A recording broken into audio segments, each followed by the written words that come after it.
Olha só essa história aqui, um pai foi preso. Quem levou a denúncia a conhecimento à polícia foi o pessoal da escola da menina. Ele é suspeito de esganar a própria filha, adolescente, e na agressão, inclusive, bater com a cabeça da menina contra a parede. Olha que absurdo. O Fred tem todos os detalhes. Pois é, e olha, nesse ponto que você tocou, inclusive, Branquinha, é extremamente importante, né, a participação de pessoas de fora, que muitas vezes veem ou acompanham esse tipo de agressão, até mesmo um comportamento estranho de uma estudante e às vezes não querem interferir ou não querem conversar com essa estudante ou com esse estudante que muitas vezes pode estar sofrendo uma agressão, como é o caso, foi o caso dessa menina em Aparecida de Goiânia. A gente vai falar aqui com a doutora Sayonara está comigo aqui para explicar melhor para a gente, né, doutora? Porque nesse caso a gente pode dizer que foi de fato uma violência de gênero, apesar de ser o pai da adolescente, o comportamento não é dessa forma. Boa noite. Boa noite, exatamente. Os pais, os responsáveis pelas crianças e adolescentes, eles têm o poder, dever de educar, de fiscalizar, de controlar, só que o excesso é punível. Nesse caso, ele enforcou a filha, ele bateu com a cabeça da filha na parede algumas vezes, e isso é tipicamente violência de gênero. Essa violência que atinge, que viola, que eu entendo que posso dispor da integridade física da minha filha, da minha mulher. Então, entendo como um objeto, uma posse, e eu posso violá-la, eu posso agredi-la. Agora, delegada, chama a atenção justamente essa participação da escola, né? Que foi a escola que levou ao conhecimento da polícia o tanto que isso é importante, né? Porque, inclusive, a escola chegou a relatar que essa menina já estava com um comportamento estranho. Exatamente, que a adolescente ela tem crises de ansiedade no colégio. As instituições de ensino, elas têm esse dever e cumpriram perfeitamente com essa obrigação trazida no Estatuto da Criança e Adolescente de reportar às autoridades esse tipo de violência contra crianças e adolescentes.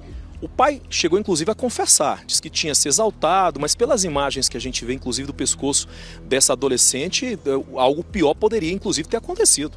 Exatamente, ele confessou, ele confirmou a agressão, disse que ficou nervoso, mas é importante que os pais entendam os limites da educação. Os limites que podem atingir. Todo esse castigo físico é vedado por lei. O excesso ele pode configurar maus tratos, nesse caso, lesão corporal no contexto da violência doméstica, que é um crime com alteração legislativa recente que levou a pena de 2 a 5 anos, então não cabe fiança na esfera policial. Delegada, a escola levou ao conhecimento da polícia. A adolescente chegou a algum momento querer proteger o pai, porque a gente sabe que tem essa ligação afetiva, né? Ela contou mais detalhes, se era a primeira vez que ela estava sofrendo esse tipo de violência. A adolescente estava extremamente nervosa, chorando. Como a escola relatou, ela tem tido crises de ansiedade em razão de toda essa agressão sofrida. Não é a primeira vez, é uma coisa reiterada.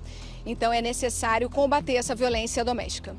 Olha, obrigado, doutora. Branquinha, é tão importante a gente trazer fatos como esse, porque a gente está falando de uma violência de gênero que aconteceu entre pai e filha, mas agora há pouco eu conversava com a delegada aqui, e toda vez que a gente traz essa pauta aqui no nosso jornalismo, muitas mulheres se veem na mesma situação com namorados, com maridos, com pai mesmo. Então, é importante a participação da sociedade, como no caso da escola, mas principalmente também dessa vítima criar coragem para buscar ajuda e denunciar esses agressores. Esse pai foi preso, hoje deve permanecer preso e fica aí um alerta para a sociedade de forma geral. Como a delegada trouxe, viu, Branquinho?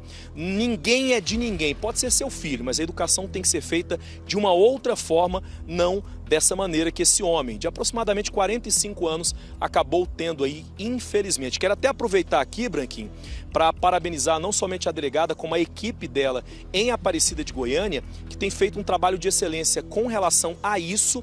Vira e mexe, a gente está quase diariamente trazendo o resultado desse trabalho aqui, que é importante para a proteção da sociedade de forma geral. Branquinho. Muito obrigado, Fred Silveira, agradeço aí a delegada, né? E parabéns também para o pessoal da escola que levaram isso a conhecimento à polícia.